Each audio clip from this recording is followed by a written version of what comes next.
Hey guys, and welcome to our new Bikes and Gear video.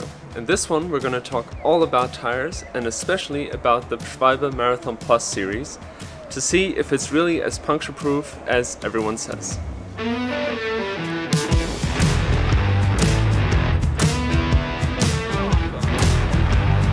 So, we are going to break this video down into three parts. The first part is durability. We're going to see how the Schwalbe Marathon Plus are holding up after around 10,000 kilometers now. The second part is puncture protection to see if the Schwalbe Marathon Plus series is really as puncture proof as Schwalbe says it is and as everyone else kind of seems to think it is. And to also compare it to some other tires we've tested over the last pretty much year now. And the third part being just other tire solutions that are out there, for example the Tannus armor or a tubeless system or slime tubes, to see what our experiences are with these and what we think of them. So the Schwalbe Marathon Plus series is known for being a really good touring tire.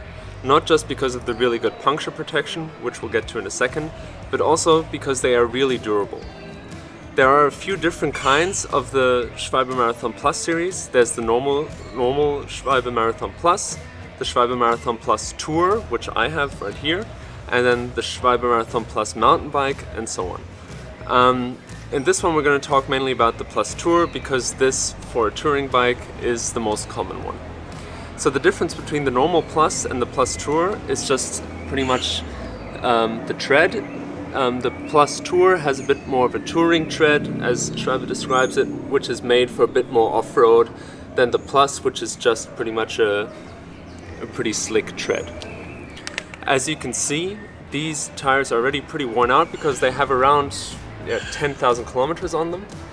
And this tire, as you can see, is really worn out because this was actually my back tire until this morning when we switched them. Because a back tire wears out a lot quicker than a front tire because of the extra weight and the force of the pedal stroke on them and so on. So we expect to put around 2,000 or 3,000 kilometers more on them, and this means it's actually a pretty durable tire. If it has 12,000 or 13,000 K on it, that's I think better than most other tires. And Schwalbe also states they are pretty much the most durable tires they make, which yeah, we can kind of confirm. The problem is, and this brings us to point number 2, puncture protection. After around 5,000 or 6,000 kilometers on them, the puncture protection goes down quite a lot. We almost crossed the whole entire US, so almost 5,000 kilometers, well, over 5,000 kilometers, without a single puncture, and there is a lot of debris on American roads. But after that, it started going downhill pretty quick. The tire gets pretty brittle after around 7,000 kilometers. And the tread wears out a bit, even though this shouldn't affect the puncture protection because the smart guard is underneath. Nevertheless, yeah, the punctures picked up quite a lot. I think now we have, well, on the back tire I think it's around 10 punctures now, on the front less, maybe 3 or 4. But yeah, nevertheless, it's not great. And for claiming that it's the tire is indestructible, essentially, like puncture proof, that is just not the case. After 6,000 kilometers, it's pretty much just as puncture prone as any other tire out there, in our opinion. So that being said, that the puncture protection really gets worse after around 5,000 or 6,000 kilometers. In our opinion, these are still the best touring tires you can get. We, but especially Louisa, had quite a few different tires along the beginning of our journey, but before she got the Marathon Plus, not the Plus Tour like I have.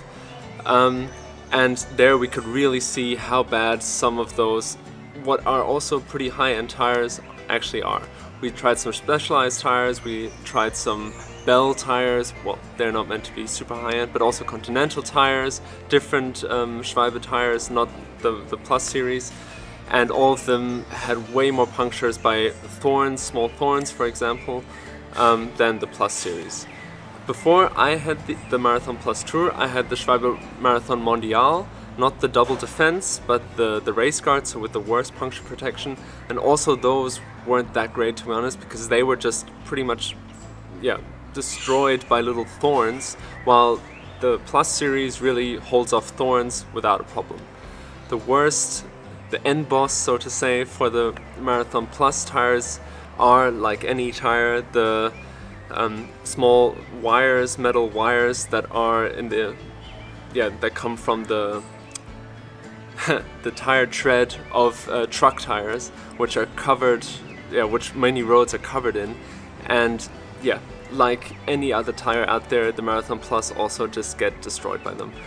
At some point, I think we pulled 10 little wires out of the Marathon Plus, out of my Plus Tour.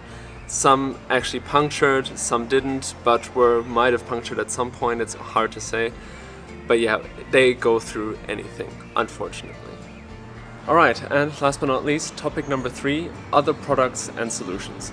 So I want to talk about 3 things. First of all, slime tubes, which are pretty popular. Then about the Tannus armor and airless tires, and finally about tubeless.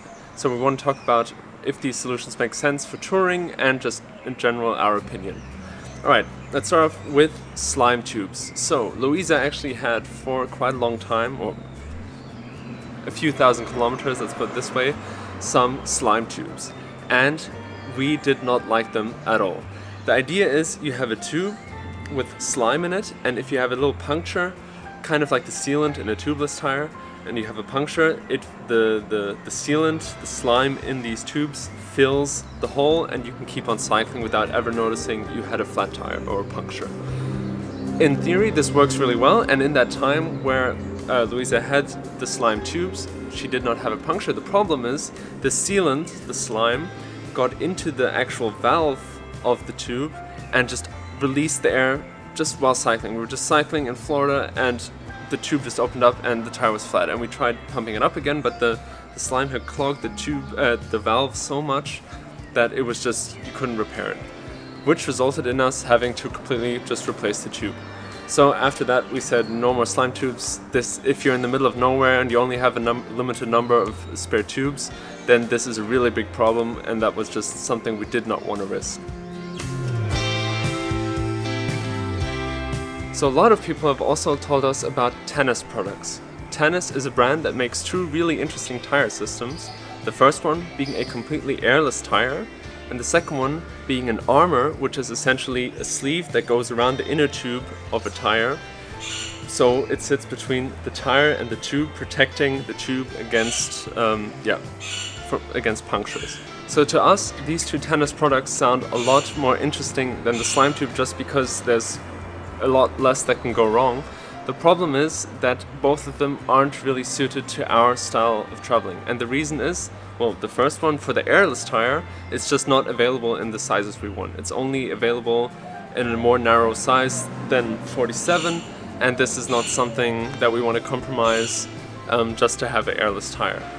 And the second one, or the second problem being with the armor, it's only meant to have a service life or a durability of around 7,000 kilometers, which isn't that much, especially considering the price tag. And it adds around another 300-400 grams, depending on the size, of weight per tire, which is quite a lot considering the Marathon Plus Tour already weigh a kilo each in the 47mm size.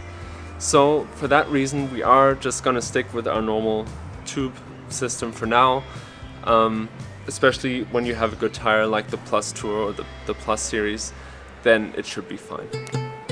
And last but not least, there are of course tubeless systems where you just don't have an inner tube at all, and there are lots of benefits but also a few downsides to tubeless systems, and you can read about all of them online. I'm not going to talk about all of them now, but the main reason we are not considering it for a tour like ours at the moment is because it can be really messy and just a lot more hassle if things go wrong. And the problem is, kind of like with the slime tube, you have a sealant in the tubeless tire, and yeah, this sealant can be really messy and clog up the valves, which is the main reason we don't like the slime tubes. So for now, pretty much we're just gonna stick with our basic old school tire and tube, with the keeping in mind that we have a really good tire to begin with. Alright, so thank you for watching our video. if you have any experience with, for example, the Tannus products, with touring, doing long-term tours, long-distance touring on tubeless setups, that'd be really interesting for us, because we found it a bit hard to find some really good, reliable information from people who have actually done these tours, long tours with these setups. We've only read a lot, but that's not the same as getting some first-hand experience. So yeah, if you have any experience, leave it in the comments, and we'd love to hear from you. Thank you for watching.